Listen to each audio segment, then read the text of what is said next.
बिस्मिल्लाहिर्रहमानिर्रहीम।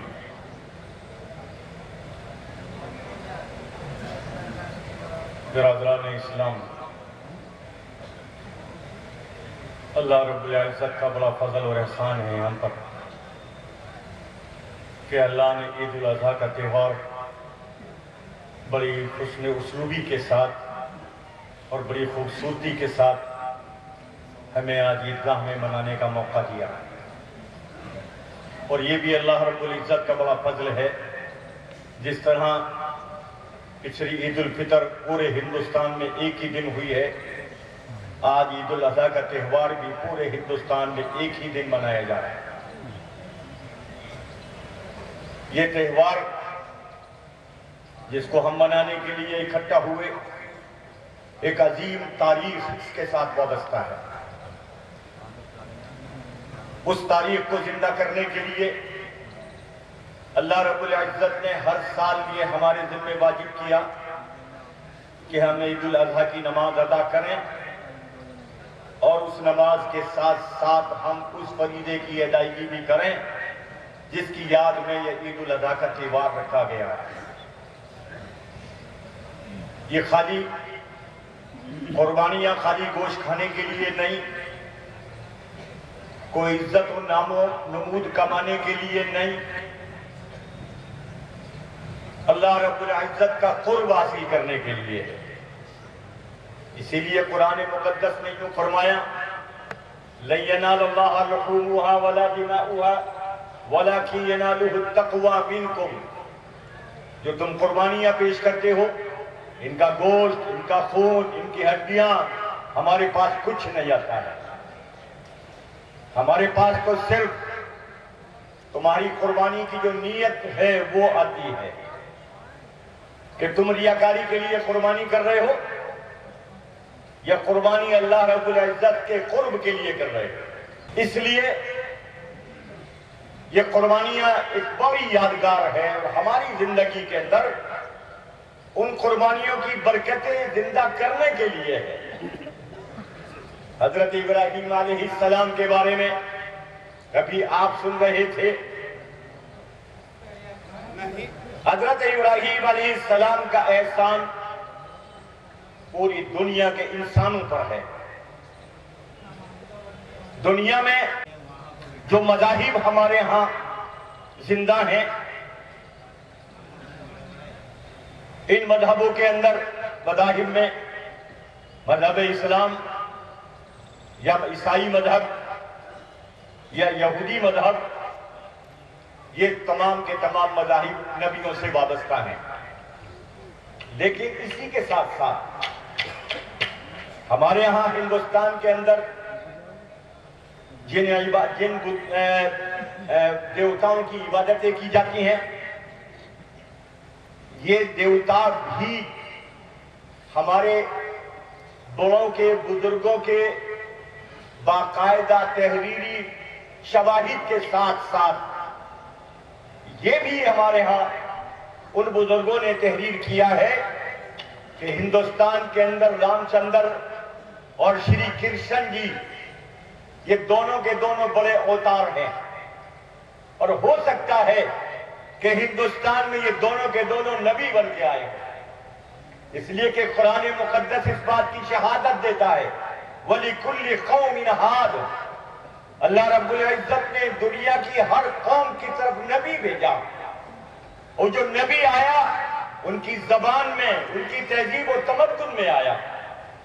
जो जबान वही बोलते थे वो नबी भी वही जबान बोलता था। जो तहजीब वो इलाके के लोग रखते थे, नबी भी उसी तहजीब को रखता था। इसलिए हिंदुस्तान की ये पुरानी तहजीबें ये भी उन नबियों से वाबस्ता हो सकती हैं।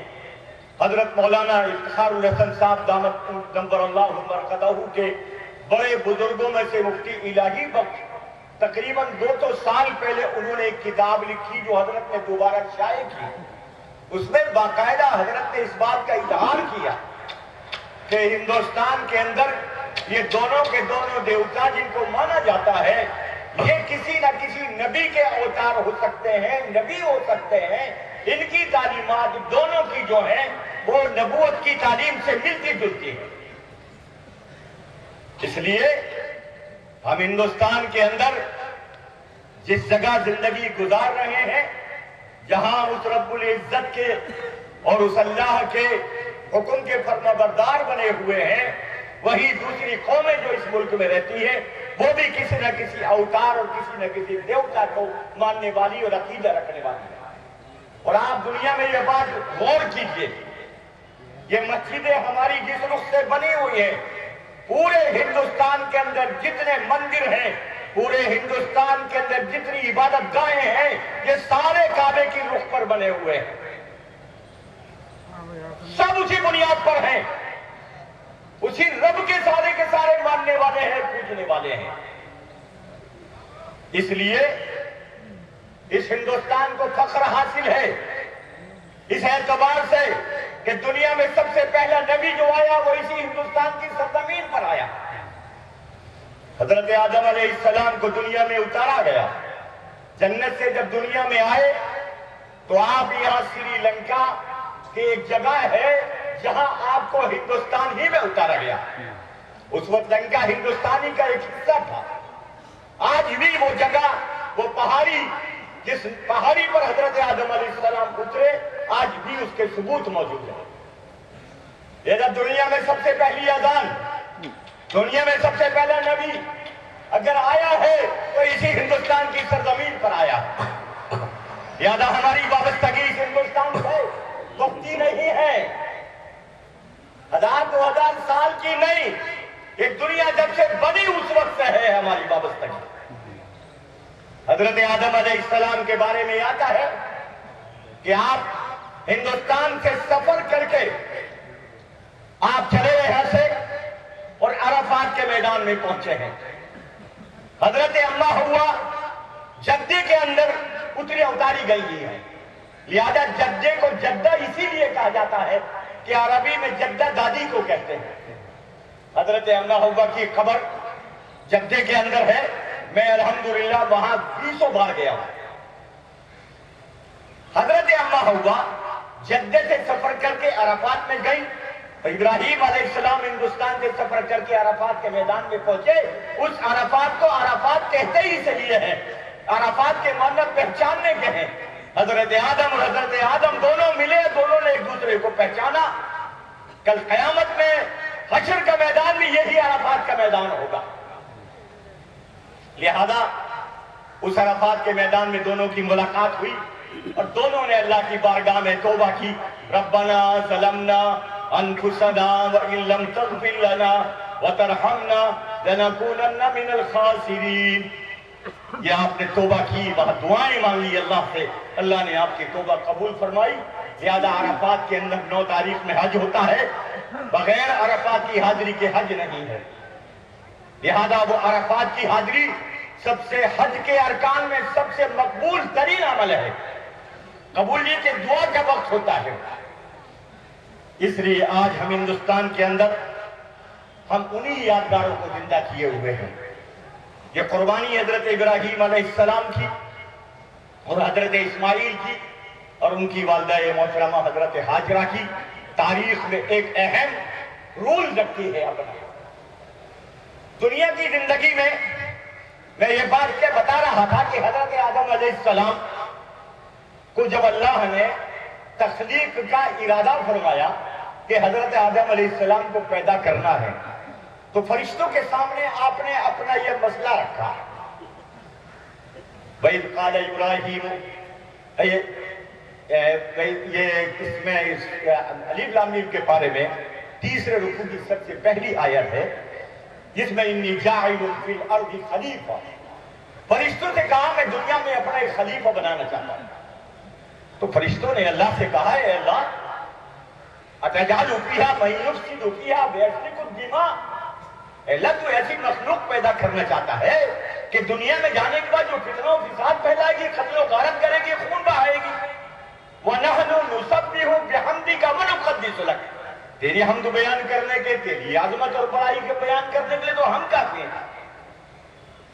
तो अल्लाह ने उनके जवाब में फरमाया क़ाल इन्नी अअलमु व अंतुम ला ताअलमून। ये मैं जानता हूं, तुम नहीं जानते। हजरत आदम अलैहिस्सलाम को पैदा फरमाया। पैदा फरमाने के बाद हजरत आदम अलैहिस्सलाम को इल्म दिया अल्लाह ने। यह इल्म नबी की सबसे बड़ी विरासत है जो हम तक पहुंच रही है।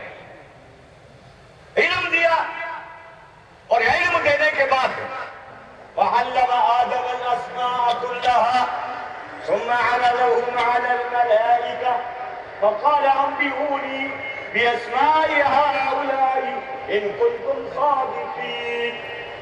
फरिश्तों से कहा है, फरिश्तों ये चंद चीजें उनके सामने रखी, जरा इनके नाम तो बता दो तुम, ये क्या क्या है, इनका इस्तेमाल क्या क्या है। तो फरिश्ते कहने लगे, अल्लाह हम तो जानते नहीं, हमें नहीं मालूम, हमें तो जितना आपने इल्म दिया जितना जानते हैं बस।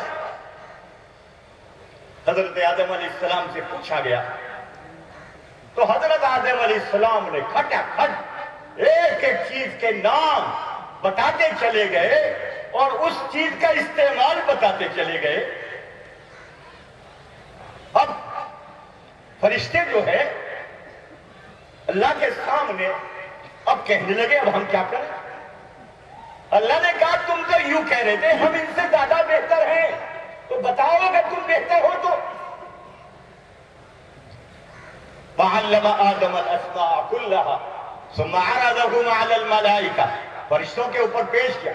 फक़ाल अंबिऊनी, लाओ मुझे बताओ ये बिअस्माइ हाउला, इन सारी चीजों के नाम बताओ। इन कुंतुम सादिकीन, अगर तुम दावे में सच्चे हो, अल्लाह इस मखलूक को क्यों पैदा कर रहा है। इसलिए भाई फिर अल्लाह रब्बुल इज्जत ने इल्म की बदौलत आदम की फजीलत तमाम फरिश्तों पर फरमाई। इल्म इतनी बड़ी दौलत है, हमने जब तक इस इल्म के रास्ते को अपनाया हम दुनिया के अंदर बादशाह करते रहे, लेकिन जब हमने इस इल्म के रास्ते को छोड़ा हम दुनिया में फस्त होते चले गए। नबी करीम सल्लल्लाहु अलैहि वसल्लम दुनिया में तशरीफ लाए, तो दुनिया में तशरीफ आवरी से के बाद जो आपको सबसे पहला पैगाम मिला दुनिया में वो इल्म के ताल्लुक से है। सबसे पहली आयत कुरान की गारे हिरा में उतरी, जब आप वहां गारे हिरा में इबादत के लिए जाते थे। इक़रा बिस्मि रब्बिकल्लज़ी खलक़, ए मोहम्मद पढ़िए अपने रब के नाम से जिस रब ने तुम्हें पैदा किया। अल्लाह के रसूल को ये आयत पढ़ी गई और कहा पढ़िए। अल्लाह के रसूल फरमाने लगे, अना बिकारी मां अना बिकारी, मैं पढ़ा हुआ नहीं हूं। फिर फरमाया पढ़िए ए मोहम्मद, फिर फरमाया मां अना बिकारी। हजरत जिब्राइल अलैहिस्सलाम ने 3 मरतबा इसी तरह अपनी कौली में लेकर हजरत आदम हुजूर नबी करीम सल्लल्लाहु अलैहि वसल्लम की तरफ इल्म मुंतकिल किया। जो इल्म लेके आए थे अल्लाह की तरफ से वो इल्म अब मोहम्मद के सीने में मुंतकिल कर दिया। जब इल्म को मुंतकिल कर दिया अब अल्लाह के रसूल ने वो कुरान की आयतें जो सबसे पहले दुनिया में आई और इल्म के ताल्लुक से आई, इल्म की फजीलत और अजमत को बताने के लिए आई। इल्म कैसे सीखा जाता है, कलम से भी सीखा जाता है। कुरान इसकी शहादत दे रहा है, इक़रा बिस्मि रब्बिकल्लज़ी खलक़ खलक़ल इंसान मिन अलक़। अल्लाह ने इंसान की तख्लीक को बताया कि हमने इस इंसान को लोथड़े से पैदा किया। ये इंसान जिसको अल्लाह ने अजमत बख्शी, खून के एक नापाक कतरे से इसकी पैदाइश है।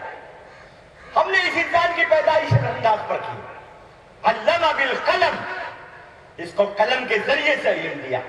अल्लमल इंसान मा लम यअलम, और इस इंसान को हमने वो इल्म दिया जो नहीं जानता।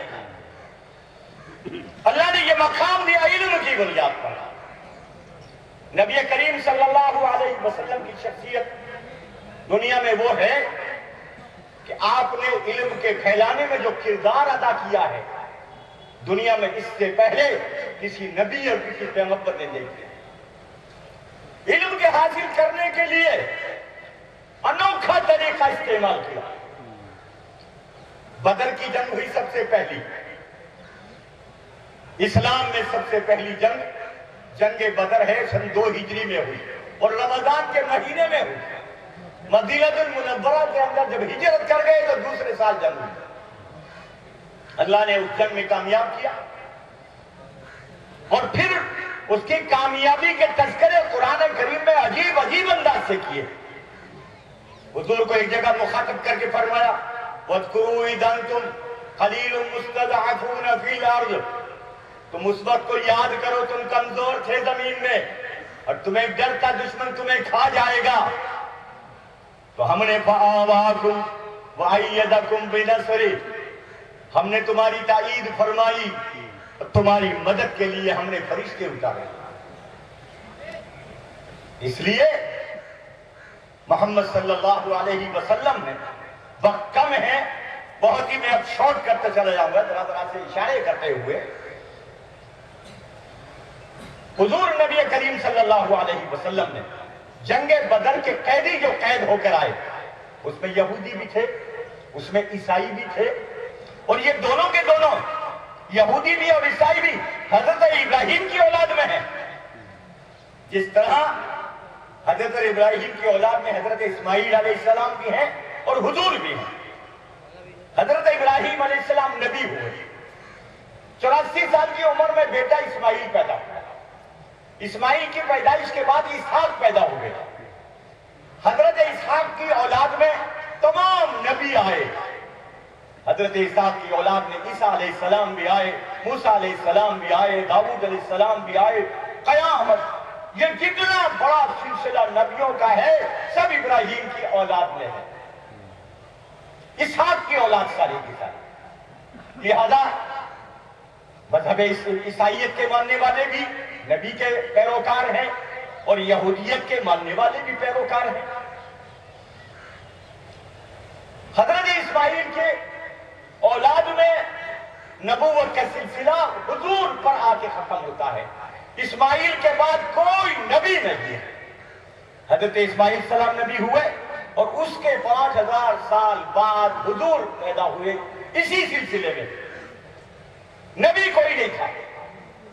हजरत इसहाक की औलाद में सारे नबी होते चले आए। अल्लाह ने ये मकाम जो बख्शा हुजूर को बख्शा।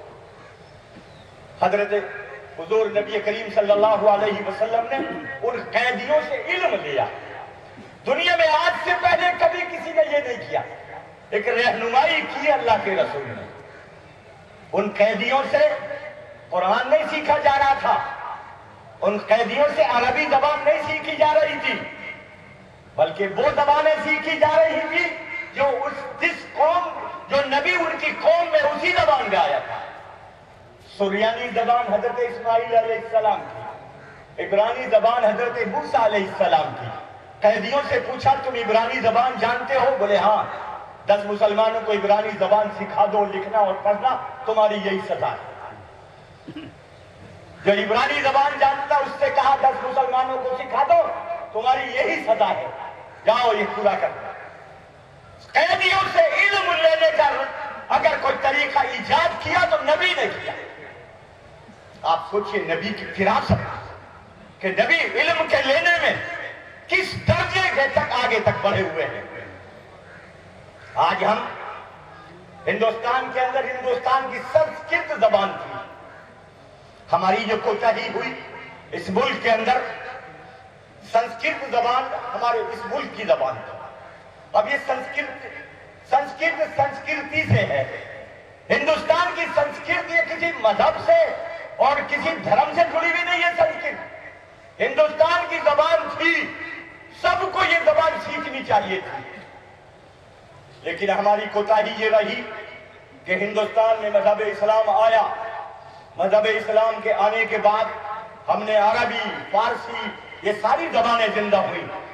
इस मुल्क के बसने वाले हिंदुओं ने फारसी पढ़ी, उर्दू पढ़ी, मदरसों में पढ़ाई, मदरसों में पढ़ी, लेकिन संस्कृत जबान हमने नहीं पढ़ी। ये हमारी कोताही रही। हिंदुस्तान की संस्कृति से वाकिफ होने के लिए हमारे लिए जरूरी है। लिहाजा उस वाकिफियत न होने की वजह से बहुत सारी गलतफहमियां पैदा होती चली गई।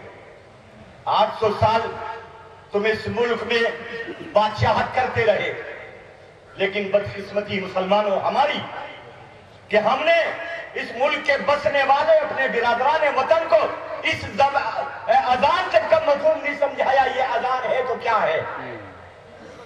अजान में अल्लाहू अकबर बयान कर रहे हैं, सामने वाला समझा कि बादशाह सलामत के नाम पुकार रहे हैं अकबर बादशाह का। ये कोताही हमारी रही कि हमने इस मुल्क के अपने बिरादरान वतन को मजहब इस्लाम नहीं समझाया, जबकि हमारी जिम्मेदारी थी। हम इस मजहब इस्लाम की तबलीग के जिम्मेदार थे।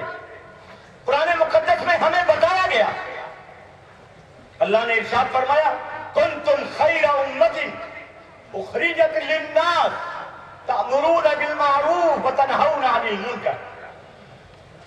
अल्लाह के रसूल की उम्मत को इस दुनिया के अंदर यूं फरमाया, तुम सबसे बेहतरीन उम्मत हो, तुम सबसे बेहतरीन उम्मत हो। और क्यों हो सबसे बेहतरीन उम्मत? इसलिए तुम लोगों को नेकी के रास्ते की रहनुमाई करते हो और बुराइयों के रास्ते से रोकते हो। मुसलमानों, हमने अपना यह फरीजा छोड़ दिया, जिस फरीदे को हमारा मय्यार बनाया गया कुरान में, जिस फरीदे को हमारे लिए खैर उम्मत का खिताब से नवाजा गया, आज हमने उस फरीदे को भुला दिया। हमने इस्लाम का पैगाम अपने वतन के बसने वाले भाइयों को नहीं पहुंचाया। हमारी जिम्मेदारी है हम बता दें मजहब इस्लाम क्या है, क्या सिखाता है। इन लोगों ने मजहब इस्लाम को सिर्फ हमारे किरदार से समझा। अगर हमारा किरदार बेहतर किरदार होता, अगर हमारा किरदार एक इस्लामी किरदार होता, तो हमारी शक्ल देख देख कर मुसलमान हो जाते। हजरत इमाम अबू हनीफा रहमतुल्लाह अलैह के पड़ोस में एक यहूदी रहता है। यहूदी इंतहा दर्जे का बदअमल था, शराब पीता था और एक उधम मचाता था। हजरत अबू हनीफा रज़ियल्लाहु ताला अन्हु, इमाम अबू हनीफा ने कभी उसके बारे में उससे कुछ शिकायत नहीं की। अचानक एक बार यह हुआ कि पड़ोस के सारे लोग उससे परेशान थे। शराब पी के आता था और गाली गुफ्तार बदतमीजियां बकता था। तो महल्ले के लोगों ने उसकी शिकायत की और उसको गिरफ्तार करा दिया। हजरत इमाम अबू हनीफा रहमतुल्लाह अलैह तशरीफ लाए तो वहां पुरसुकून माहौल देखा, तो पूछा कि भाई क्या हुआ, ये पड़ोसी यहूदी कहां चला गया? कि बताया गया इस पड़ोसी यहूदी को पकड़ के लेगी पुलिस, ये थाने के अंदर है। हजरत इमाम अबू हनीफा रहमतुल्लाह अलैह फौरन थाने तशरीफ ले गए और थाने जाने के बाद उस यहूदी से मुलाकात करके पूछा, तो यहूदी ने बताया कि मेरी महल्ले के लोगों ने शिकायत की है, लिहाजा आपने उसकी जमानत ली, जाके उसका जुर्माना भरा और उसका जुर्माना भरने के बाद उसे छुड़ा कर लेके आए उस यहूदी को जो इमाम अबू हनीफा को रोजाना तकलीफ देता था। आगे अब रात में वो आ गया, तो अब जो फिर हमेशा की तरह वो बदतमीजियां मचाता था, अब कोई आवाज नहीं आ रही। एक दिन गुजर गया, 2 दिन गुजरे, हजरत इमाम अबू हनीफा रहमतुल्लाह अलैह को एहसास हुआ, इमाम अबू हनीफा को, कि क्या हुआ उस यहूदी का जो इतनी बदतमीजी मचाता था, कुछ पता ही नहीं वो कहां है। अचानक रात को उसके घर पे गए तो दरवाजा जो खोल के देखा तो सजदे में पड़ा हुआ अपने रब से जो है वो पुकार रहा है, ए रब तू इमाम अबू हनीफा को जजा दे दे, उसने मुझे जेल से बचवाया। और वो पक्का सच्चा इंसान बन गया। हमारे बड़ों का तो ये किरदार रहा है भाई। अपने बुजुर्गों की तारीखें उठाकर देखोगे, हुजूर की सीरत पढ़ोगे तो हुजूर की सीरत में यही दर्ज मिलेगा। हुजूर ने अपने दुश्मनों के साथ क्या क्या मामले किए, किस अंदाज पर कैसे मार फरमाया लोगों को। आज जरूरत इस बात की है हमारे अखलाक पे बेहतर से बेहतर अखलाक होने चाहिए। नबी करीम सल्लल्लाहु अलैहि वसल्लम ने फरमाया, बुइस्तु लिउतम्मिम मकारिमल अखलाक, मैं दुनिया में अखलाक की बुलंदियों को पूरा करने के लिए पैदा किया गया हूं। एक जगह फरमाया, बुइस्तु मुअल्लिमन, मैं दुनिया में मुअल्लिम बना के भेजा गया हूं। अल्लाह के रसूल की जिंदगी इन दोनों रास्तों पर, इल्म के मैदान में अगर आप देखेंगे तो नबी से बढ़कर कोई इल्म के मैदान में काम करने वाला नहीं। अखलाक की बुलंदियों को देखेंगे तो नबी से बड़ा कोई अखलाक की बुलंदियों तक पहुंचने वाला नहीं। आज उस नबी के मानने वाले नबी के अखलाक के रास्तों से हट गए। आज अपने अखलाक में दुरुस्ती करना होगा, अपने मामलात सुधारने होंगे, हमें अपने कारोबार को बेहतर तरीके पर, इस्लामी तरीके पर करना होगा। झूठ, फरेब, ये सब चीज छोड़नी होगी। बदतमीजियां जो हमारे यहाँ आज हमारे नौजवानों में है, उन्हें छोड़ना पड़ेगा। आप देखिए तो सही, ये कुर्बानी का सिलसिला चल रहा है इस वक्त। कुर्बानी कौन करता है भाई? अरे मुसलमान ही तो करते हैं कुर्बानी। जानवर बेचता कौन है? 90% मुसलमान का, 99% मुसलमान है जानवरों के बेचने वाले। लेकिन क्या करते हैं ये जानवर के बेचने वाले? कुर्बानी जैसी इबादत के लिए जानवर बेच रहा है और सामने वालों की आंखों में धूल झोंक रहा है। झूठ, फरेब, जानवरों पे जबरदस्ती जुल्म है। पानी का पाइप खोलेगा, हलक में डाल देगा, खुला देगा पानी से, शराब पिलाएगा, बियर पिलाएगा, ऐसी ऐसी चीजें खिला के लाएगा कि जानवर मोटा नजर आए। धोखा दे रहा है, जुल्म खुला फरेब दे रहा है। किसी मुसलमान के लिए जायज है? हजरत इमाम अबू हनीफा रहमतुल्लाह अलैह कपड़े के ताजिर थे जबरदस्त, तो कपड़े की तिजारत करने वाले थे। लिहाजा एक मर्तबा दुकान पर बैठे थे, अपने दुकान पे जो नौकर था उससे कहकर गए, देखो ये एक थान है, इसमें ये ऐब है, ये थान अगर कोई लेने के लिए आए तो ये ऐब बताकर बेचना कि इस थान में ये ऐब है। लिहाजा आप तशरीफ ले गए, जब वापस आए तो वो थान बिक चुका था। उससे पूछा कि तुमने ये ऐब बताकर बेचा? बोले नहीं, मैं भूल गया। हजरत इमाम अबू हनीफा रहमतुल्लाह अलैह ने जितनी रकम से वो थान बेचा था उसको सदका किया और बराबर उसकी तलाश की, कौन आदमी ये थान लेकर चला गया मेरे यहां से। उसकी तलाश करते करते वक्त गुजर गया, ताकि जो धोखा उसके साथ हुआ है मेरी दुकान पर, मैं उससे माफी मांगूंगा। अरे ये किरदार तुम्हारे बड़ों का, हमारे बड़ों का है। इसलिए आज हर जगह पर इस एतबार से सोचना होगा। कुर्बानी का वक्त चल रहा है भाई। कुर्बानी में इस बात का ख्याल रखिए, एक तो सफाई सुथराई का बेपनाह ख्याल होना चाहिए। रास्तों में गंदगी मत डालिए, खुले तौर पर आप लेकर मत जाइए जानवर को, गोश्त को अपने। इसी तरह ये जो बदतमीजियां हर ईद पर हो रही हैं, स्टैंड करना और बदतमीजियां मोटरसाइकिलों पर बैठ बैठ कर जाकर चलते रास्ते में करना, ये किसी मुसलमान बच्चों का शियार नहीं हो सकता। इसलिए इससे भी बचिए। एसएसपी साहब ने तो यहां तक कहा कि अगर किसी बच्चों को स्टैंड करते पाया गया उनके, तो मैं उनके खिलाफ कार्रवाई करूंगा। अपनी जिंदगियों से जान धोने के लिए ये इस बदतमीजियां करते हैं। इसलिए कुर्बानी के अंदर इन सारी चीजों का ख्याल रखने की जरूरत है। अल्लाह ये जिंदगी में बार बार हमारे ये दिन लेकर आए और बार बार हमें इस कुर्बानी की नियामत से नवाजे। मुल्क के हालात जो कुछ है वो सब कुछ हमारे सामने है। इन मसाइल का हल सिर्फ अल्लाह की बारगाह में मिलेगा, सिर्फ अल्लाह की बारगाह में। इन्नल्लज़ीना युहारिबून अल्लाह व रसूलहू व यसअऊन फिल अर्ज़ि फ़सादन युक़त्तलू औ युसल्लबू औ तुक़त्तअ अयदीहिम व अर्जुलुहुम मिन खिलाफ़िन औ युरफ़ऊ मिनल अर्ज़। कुरान मुक़द्दस के अंदर इनका हल मौजूद है वमा असाबकुम मिन मुसीबतिन फबिमा कसबत अयदीकुम, तुम पर जो मुसीबतें आती हैं सब तुम्हारी बदअमलियों के नतीजे में आती हैं। अल्लाह हमें सही अमल के रास्ते पर डाल दे, नबी की इत्तिबा की तौफीक दे दे और सही मायने में कुर्बानी का जज्बा वो इब्राहिम वाला, इस्माइल वाला, हाजरा वाला हमारे अंदर पैदा फरमा दे और हमें इनकी इताअत की तौफीक दे दे।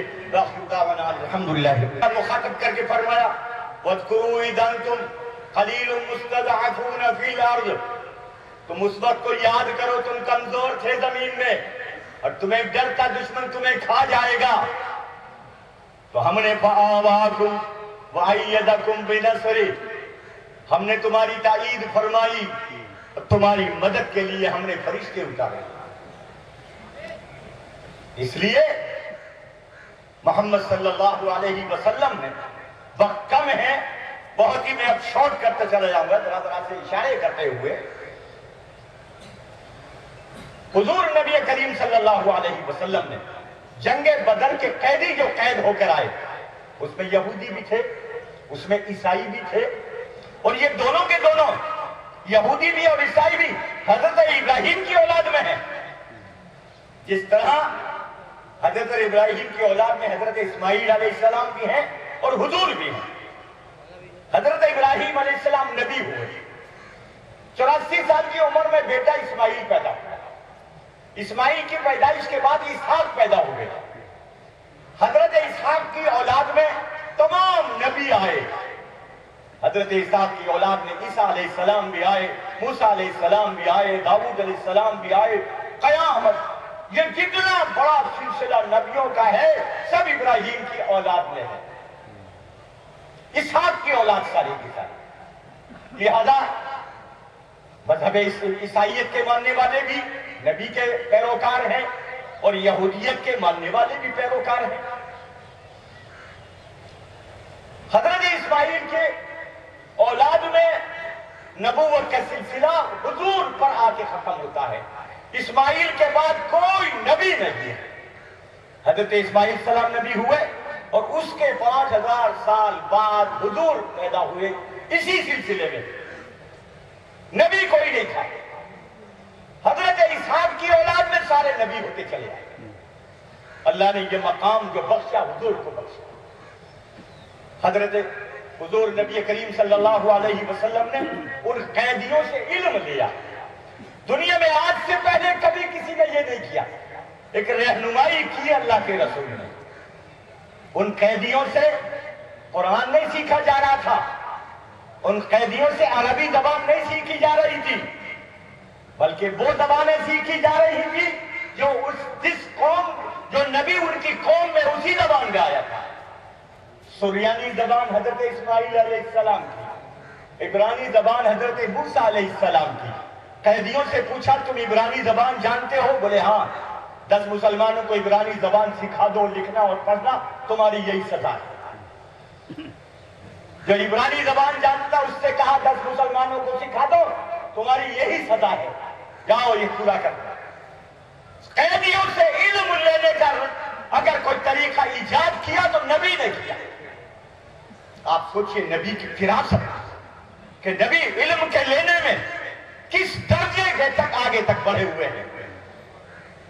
आज हम हिंदुस्तान के अंदर, हिंदुस्तान की संस्कृत जबान थी, हमारी जो कोताही हुई इस मुल्क के अंदर, संस्कृत जबान हमारे इस मुल्क की जबान थी। अब ये संस्कृति से है।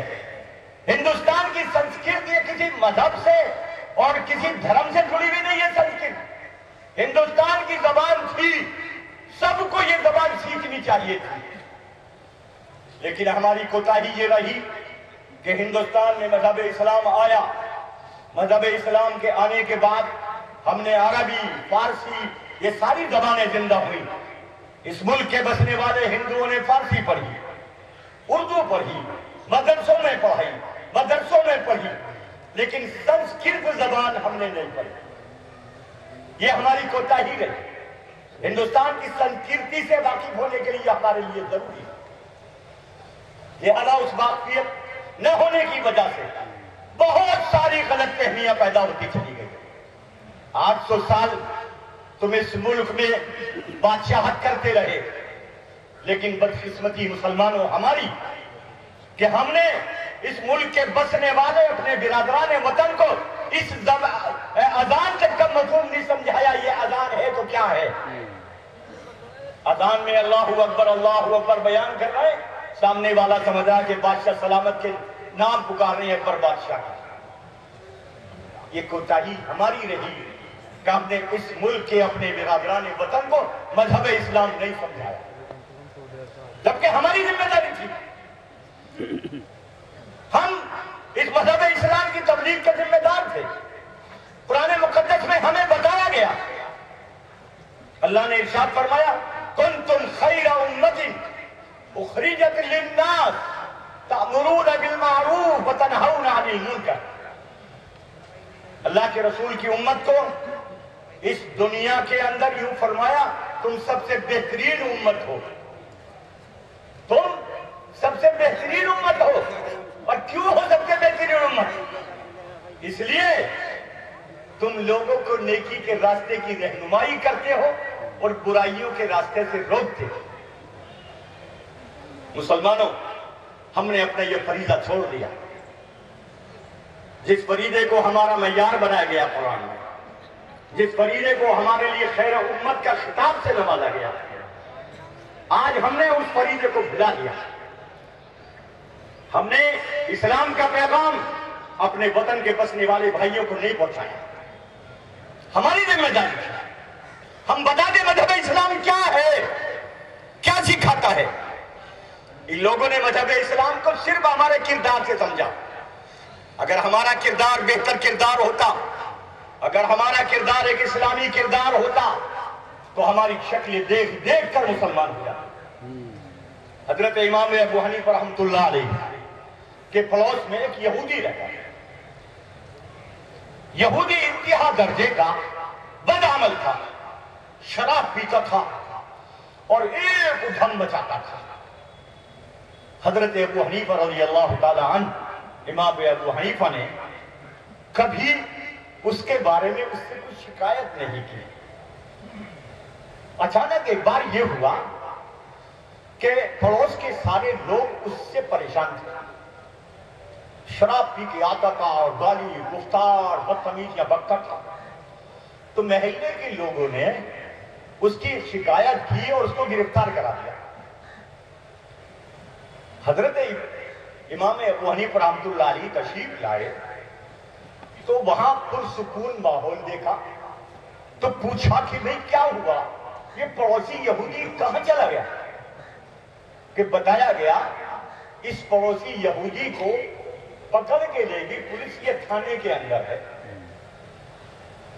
हजरत इमाम अबू हनीफा रहमतुल्लाह अलैह फौरन थाने तशरीफ ले गए और थाने जाने के बाद उस यहूदी से मुलाकात करके पूछा, तो यहूदी ने बताया कि मेरी महल्ले के लोगों ने शिकायत की है, लिहाजा आपने उसकी जमानत ली जाके, उसका जुर्माना भरा और उसका जुर्माना भरने के बाद उसे छुड़ा कर लेके आए उस यहूदी को जो इमाम अबू हनीफा को रोजाना तकलीफ देता था।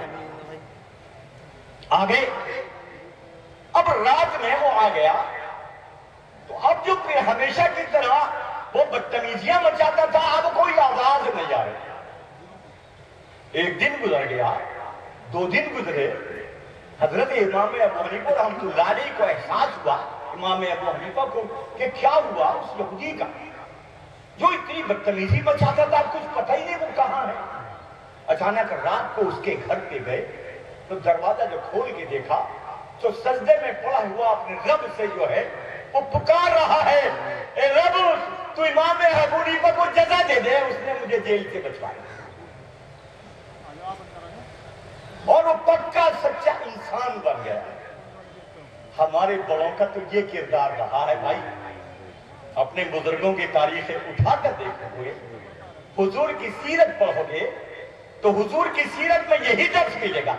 हुजूर ने अपने दुश्मनों के साथ क्या क्या मामले किए, किस अंदाज पर कैसे मार फरमाया लोगों को। आज जरूरत इस बात की है हमारे अखलाक बेहतर से बेहतर अखलाक होने चाहिए। नबी करीम सल्लल्लाहु अलैहि वसल्लम ने फरमाया, बुइस्तु लिउतम्मिम मकारिमल अखलाक, मैं दुनिया में अखलाक की बुलंदियों को पूरा करने के लिए पैदा किया गया हूं। एक जगह फरमाया, बुइस्तु मुअल्लिमन, मैं दुनिया में मुअल्लिम बना के भेजा गया हूं। अल्लाह के रसूल की जिंदगी इन दोनों रास्तों पर, इल्म के मैदान में अगर आप देखेंगे तो नबी से बढ़कर कोई इल्म के मैदान में काम करने वाला नहीं। अखलाक की बुलंदियों को देखेंगे तो नबी से बड़ा कोई अखलाक की बुलंदियों तक पहुंचने वाला नहीं। आज उस नबी के मानने वाले नबी के अखलाक के रास्तों से हट गए। आज अपने अखलाक में दुरुस्ती करना होगा, अपने मामलात सुधारने होंगे, हमें अपने कारोबार को बेहतर तरीके पर, इस्लामी तरीके पर करना होगा। झूठ, फरेब, ये सब चीज छोड़नी होगी। बदतमीजियां जो हमारे यहाँ आज हमारे नौजवानों में है, उन्हें छोड़ना पड़ेगा। आप देखिए तो सही, ये कुर्बानी का सिलसिला चल रहा है इस वक्त। कुर्बानी कौन करता है भाई? अरे मुसलमान ही तो करते हैं कुर्बानी। जानवर बेचता कौन है? 90% मुसलमान का, 99% मुसलमान है जानवरों के बेचने वाले। लेकिन क्या करते हैं ये जानवर के बेचने वाले? कुर्बानी जैसी इबादत के लिए जानवर बेच रहा है और सामने वालों की आंखों में धूल झोंक रहा है। झूठ, फरेब, जानवरों पे जबरदस्ती जुल्म है। पानी का पाइप खोलेगा, हलक में डाल देगा, खुला देगा पानी से, शराब पिलाएगा, बियर पिलाएगा, ऐसी ऐसी चीजें खिला के लाएगा कि जानवर मोटा नजर आए। धोखा दे रहा है, खुल्लम खुल्ला फरेब दे रहा है। किसी मुसलमान के लिए जायज है? हजरत इमाम अबू हनीफा रहमतुल्लाह अलैह कपड़े के ताजिर थे जबरदस्त, तो कपड़े की तिजारत करने वाले थे। लिहाजा एक मर्तबा दुकान पर बैठे थे, अपने दुकान पे जो नौकर था उससे कह कर गए, देखो ये एक थान है, इसमें ये ऐब है, ये थान अगर कोई लेने के लिए आए तो ये ऐब बताकर बेचना कि इस थान में ये ऐब है। लिहाजा आप तशरीफ ले गए, जब वापस आए तो वो थान बिक चुका था। उससे पूछा कि तुमने ये ऐब बताकर बेचा? बोले नहीं, मैं भूल गया। हजरत इमाम अबू हनीफा रहमतुल्लाह अलैह ने जितने रकम से वो थान बेचा था उसको सदका किया और उसकी तलाश की, कौन आदमी ये थान लेकर चला गया मेरे यहां से। उसकी तलाश करते करते वक्त गुजर गया ताकि जो धोखा उसके साथ हुआ है मेरी दुकान पर, मैं उससे माफी मांगूंगा। अरे ये किरदार तुम्हारे बड़ों का, हमारे बड़ों का है। इसलिए आज हर जगह पर इस एतबार से सोचना होगा। कुर्बानी का वक्त चल रहा है भाई। कुर्बानी में इस बात का ख्याल रखिए, एक तो सफाई सुथराई का बेपनाह ख्याल होना चाहिए। रास्तों में गंदगी मत डालिए, खुले तौर पर आप लेकर मत जाइए जानवर को, गोश्त को अपने। इसी तरह ये जो बदतमीजियां हर ईद पर हो रही हैं, स्टैंड करना और बदतमीजियां मोटरसाइकिलों पर बैठ बैठ कर जाकर चलते रास्ते में करना, ये किसी मुसलमान बच्चों का शियार नहीं हो सकता। इसलिए इससे भी बचिए। एसएसपी साहब ने तो यहां तक कहा कि अगर किसी बच्चों को स्टैंड करके पाया गया उनके, तो मैं उनके खिलाफ कार्रवाई करूंगा। अपनी जिंदगियों से जान धोने के लिए ये इस बदतमीजियां करते हैं। इसलिए कुर्बानी के अंदर इन सारी चीजों का ख्याल रखने की जरूरत है। अल्लाह ये जिंदगी में बार बार हमारे ये दिन लेकर आए और बार बार हमें इस कुर्बानी की नियामत से नवाजे। मुल्क के हालात जो कुछ है वो सब कुछ हमारे सामने है। इन मसाइल का हल सिर्फ अल्लाह की बारगाह में मिलेगा, सिर्फ अल्लाह की बारगाह में। इन्नल्लज़ीना युहारिबूनल्लाह व रसूलहू व यसअऊना फिल अर्दि फसादन युक़त्तलू औ युसल्लबू औ तुक़त्तअ अयदीहिम व अर्जुलुहुम मिन खिलाफिन औ युनफ़ऊ मिनल अर्द। कुरान मुक़द्दस के अंदर इनका हल मौजूद है। वमा असाबकुम मिन मुसीबतिन फबिमा कसबत अयदीकुम, तुम पर जो मुसीबतें आती हैं सब तुम्हारी बदअमलियों के नतीजे में आती हैं। अल्लाह हमें सही अमल के रास्ते पर डाल दे, नबी की इत्तिबा की तौफीक दे दे और सही मायने में कुर्बानी का जज्बा वो इब्राहिम वाला, इस्माइल वाला, हाजरा वाला हमारे अंदर पैदा फरमा दे और हमें इसकी इताअत की तौफीक दे दे। अल्हम्दुलिल्लाह।